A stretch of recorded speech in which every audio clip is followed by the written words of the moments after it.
ओम शांति। 13 जनवरी 2024। ईश्वरीय ज्ञान। आज की मुरली। मीठे बच्चे, मनुष्य शरीर की उन्नति का प्रबंध रचते, आत्मा की उन्नति व चढ़ती का साधन बाप ही बतलाते हैं। यह बाप की ही रिस्पांसिबिलिटी है। प्रश्न: सदा बच्चों की उन्नति होती रहे, उसके लिए बाप कौन कौन सी श्रीमत देते हैं? उत्तर: बच्चे अपनी उन्नति के लिए पहला, सदा याद की यात्रा पर रहो। याद से ही आत्मा की जंक निकलेगी। दूसरा, कभी भी बीती को याद नहीं करो और आगे के लिए कोई आस न रखो। तीसरा, शरीर निर्वाह के लिए कर्म भले करो, लेकिन जो भी टाइम मिले वह वेस्ट नहीं करो। बाप की याद में टाइम सफल करो। चौथा, कम से कम 8 घंटा ईश्वरी सेवा करो तो तुम्हारी उन्नति होती रहेगी।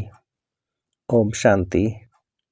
रूहानी बाप बैठ रूहानी बच्चों को अथवा आत्माओं को समझाते हैं। मनुष्य कहते हैं आत्मा की रिस्पांसिबिलिटी है परमात्मा के ऊपर। वही सब आत्माओं की उन्नति और मन की शांति का रास्ता बता सकते हैं। आत्मा रहती है भ्रिकुटी में सबसे न्यारी। अक्सर करके रोग होते हैं शरीर में, यहाँ भ्रिकुटी में नहीं। भल सिर में दर्द पड़ेगा, परंतु जो आत्मा का तख्त है वहाँ कोई तकलीफ नहीं होगी, क्योंकि उस तख्त पर आत्मा विराजमान है। अब आत्मा की उन्नति अथवा शांति देने वाला सर्जन तो एक ही परमात्मा है। जब आत्मा की उन्नति हो तब आत्मा को हेल्थ वेल्थ भी मिले। शरीर को तो कितना भी करो उससे कोई उन्नति नहीं होगी। शरीर की कुछ न कुछ खिटपिट तो रहती ही है। आत्मा की उन्नति तो सिवाय बाप के कोई कर न सके।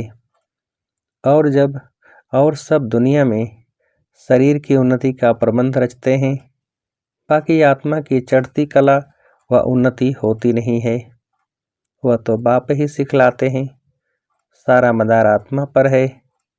आत्मा ही 16 कला बनती है, फिर आत्मा ही बिल्कुल कला रहित हो जाती है। 16 कलाएं बनती हैं, फिर कला कम कैसे होती है ये भी बाप ही समझाते हैं।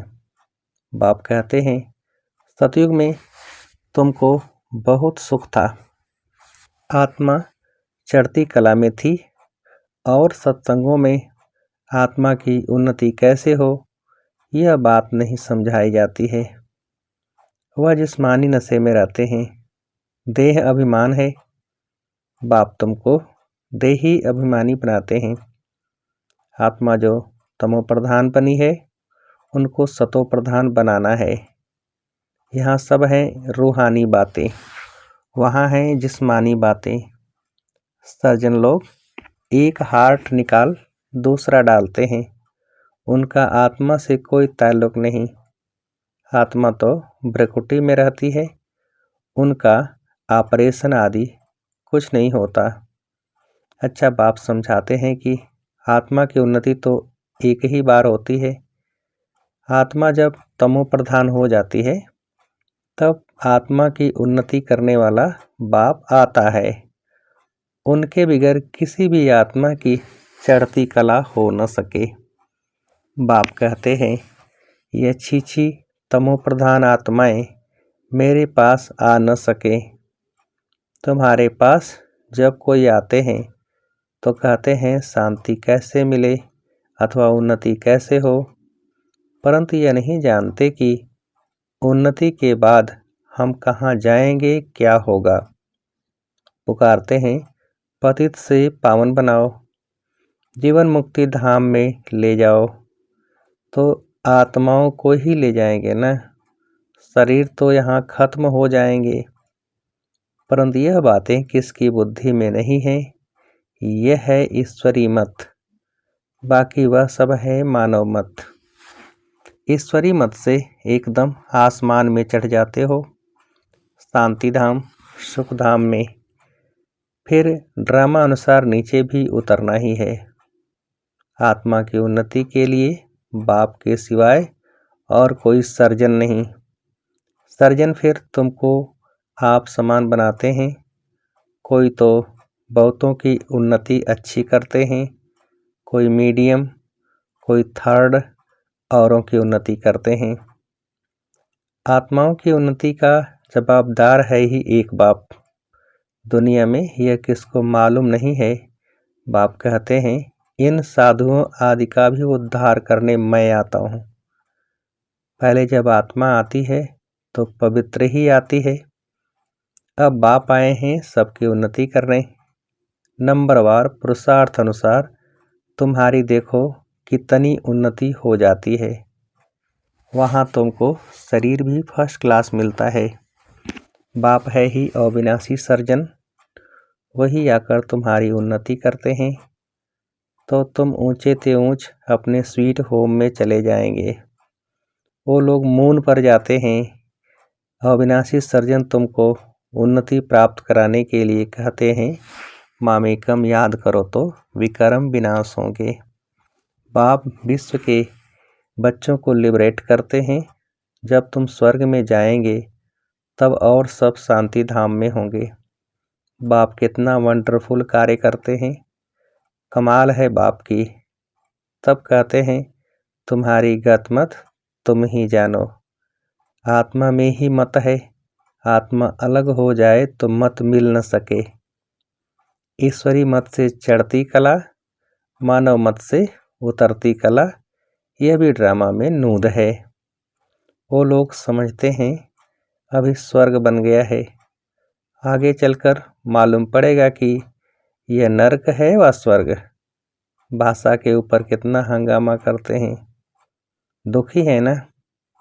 स्वर्ग में दुख होता नहीं, अर्थक्वेक भी नहीं होगी। अब पुरानी दुनिया का विनाश होना है, फिर स्वर्ग बन जाएगा। फिर आधा कल्प वह भी गुम हो जाता है। कहते हैं द्वारिका सागर के नीचे चली गई, सोने की चीजें नीचे दब गई हैं। सो तो जरूर अर्थक्वेक से नीचे जाएंगी। समुद्र को थोड़े ही खोद कर निकालेंगे। धरती को खोदते हैं, वहां से माल निकालते हैं। बाप कहते हैं, मैं सबका उपकार करता हूँ, मेरा फिर सब अपकार करते, गाली देते। मैं तो अपकारी का भी उपकार करता हूँ, तो मेरी जरूर महिमा होनी चाहिए। भक्ति मार्ग में देखो कितना मान है। तुम बच्चे भी बाप की कितनी महिमा करते हो। चित्र में 32 गुण दिखाए हैं। अभी तुम भी बाप जैसे गुणवान बन रहे हो, तो कितना पुरुषार्थ करना चाहिए। टाइम वेस्ट नहीं करना चाहिए। बहुत हाईएस्ट बाप पढ़ाते हैं, तो रोज जरूर पढ़ना चाहिए। यह अविनाशी बाप भी है, टीचर भी है। पिछाड़ी में आने वाले पुरानों से भी तीखे जा रहे हैं। अब सारी दुनिया की उन्नति हो रही है बाप द्वारा। श्री कृष्ण को भी गुणवान बनाने वाला बाप है, सबको देने वाला है। बाकी सब लेते हैं। यह घराना बन रहा है नंबरवार पुरुषार्थ अनुसार। बेहद का बाप देखो कितना मीठा और कितना प्यारा है। ऊंचे ते ऊंचे बाप द्वारा अब सबकी उन्नति हो रही है। बाकी तो सबको सीढ़ी उतरनी है। कमाल है बाप की। भल खाओ पियो सब कुछ करो, सिर्फ बाबा के गुण गाओ। ऐसे नहीं बाबा की याद में रहने से खाना नहीं खा सकते। रात को फुर्सत बहुत मिलती है, 8 घंटा तो फुर्सत है। बाप कहते हैं कम से कम 8 घंटा इस गवर्नमेंट की सर्विस करो। जो भी आए उनको आत्मा की उन्नति के लिए रास्ता बताओ। जीवन मुक्ति माना विश्व का मालिक और मुक्ति माना ब्रह्मांड का मालिक। ये समझाना तो सहज है ना, परंतु तकदीर में नहीं है तो तदबीर क्या कर सकेंगे। बाप समझाते हैं कि बाप की याद सिवाय आत्मा की जंग निकल नहीं सकती। भल ज्ञान सारा दिन सुनाओ, परंतु आत्मा की उन्नति का उपाय याद के सिवाय और कोई नहीं। बाप बच्चों को बहुत प्यार से रोज रोज समझाते हैं, परंतु अपनी उन्नति करते हैं व नहीं करते हैं वह हर एक खुद समझ सकते हैं। यह सिर्फ तुम नहीं सुनते हो, परंतु सब सेंटर्स वाले बच्चे सुनते हैं। यह टेप रखी है, यह भी अपने में आवाज़ भरकर जाती है सर्विस पर। यह बहुत सर्विस देती है। बच्चे समझते हैं शिव बाबा की मुरली हम सुनते हैं, तुम्हारे द्वारा सुनने से इनडायरेक्ट हो जाता है। फिर यहाँ आते हैं डायरेक्ट सुनने के लिए। फिर बाबा ब्रह्मा मुख द्वारा सुनाते हैं अथवा मुख द्वारा ज्ञान अमृत देते हैं।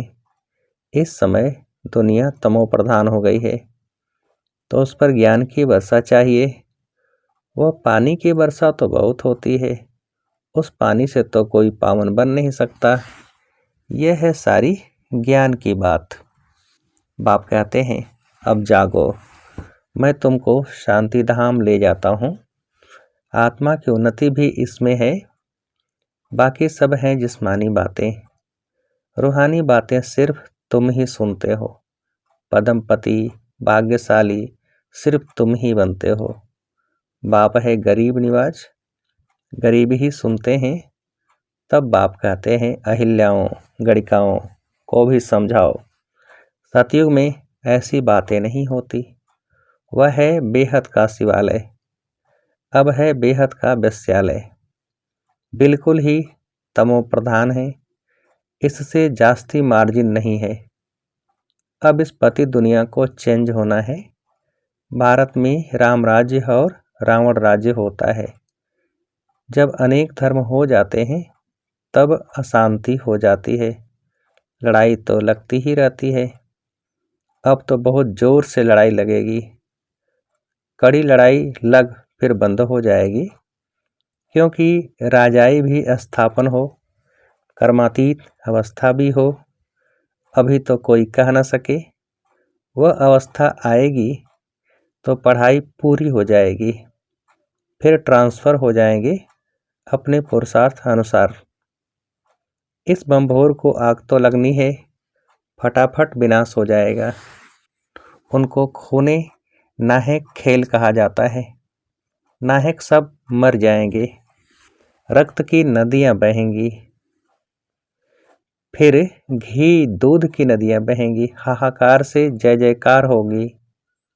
बाकी सब अज्ञान निद्रा में सोते सोते ही खत्म हो जाएंगे। बड़ी युक्ति से स्थापना होती है, विघ्न भी पड़ेंगे, अत्याचार भी होंगे। अब माताओं द्वारा स्वर्ग का द्वार खुलता है तो पुरुष भी बहुत, परंतु माता जन्म देती है तो उनको पुरुष से इजाफा ज़्यादा मिलता है। स्वर्ग में तो नंबरवार सब जाएंगे, कोई 2 जन्म मिल के भी बन सकते हैं। हिसाब किताब जो ड्रामा में नूद है वही होता है। आत्मा की उन्नति होने से कितना फर्क पड़ जाता है। कोई तो एकदम हाईएस्ट बन जाता है, कोई तो बिल्कुल लोएस्ट। कहाँ राजा तो कहाँ प्रजा। मीठे मीठे बच्चों को बाप समझाते हैं अब पुरुषार्थ करो, योग से पवित्र बनो, तब धारणा हो। मंजिल बहुत ऊंची है, अपने को आत्मा समझ बहुत प्यार से बाप को याद करना है। आत्मा का परमात्मा के साथ लव है ना, यह है रूहानी लव, जिससे आत्मा की उन्नति होती है। जिस्मानी लव से गिर पड़ते हैं, तकदीर में नहीं है तो भागंती हो जाते हैं। यज्ञ की बड़ी संभाल चाहिए। माताओं की पाई पाई से यज्ञ की सर्विस हो रही है। यहाँ गरीब ही साहूकार बनते हैं। सारा मदार पढ़ाई पर है। तुम अभी सदा सुहागिन बनती हो, यह सबको फीलिंग आती है। माला का दाना बनने वालों को कितनी अच्छी फीलिंग चाहिए। शिव बाबा को याद करते सर्विस करते रहो तो बहुत उन्नति हो सकती है।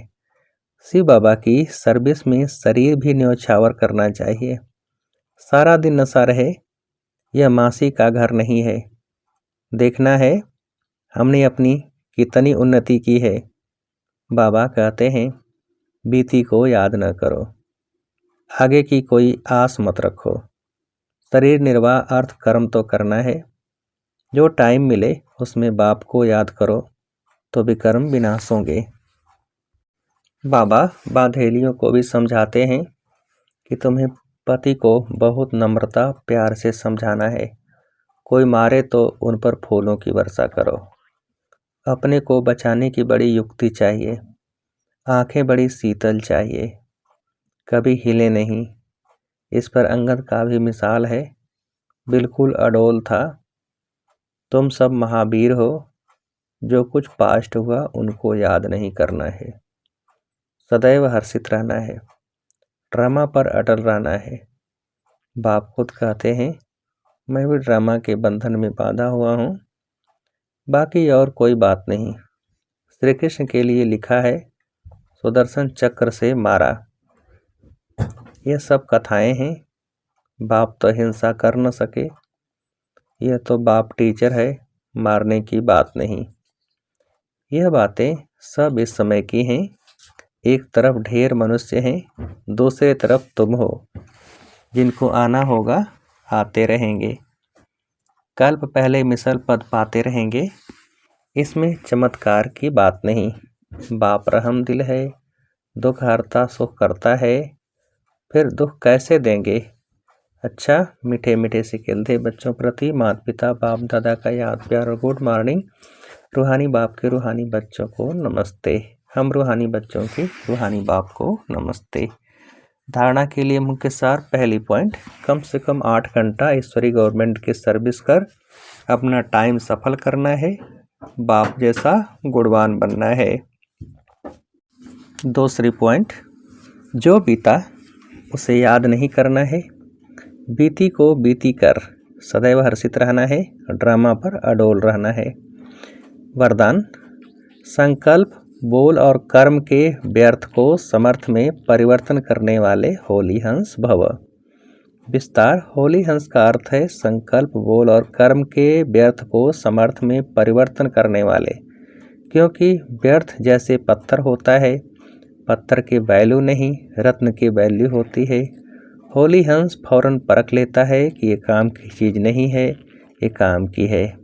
कर्म करते सिर्फ यह स्मृति रहे कि हम राजयोगी नॉलेजफुल आत्माएं रूलिंग और कंट्रोलिंग पावर वाली हैं, तो व्यर्थ जा नहीं सकता। यह स्मृति होली हंस बना देगी। स्लोगन, जो स्वयं को इस देह रूपी मकान में मेहमान समझते हैं वही निर्मोही रह सकते हैं।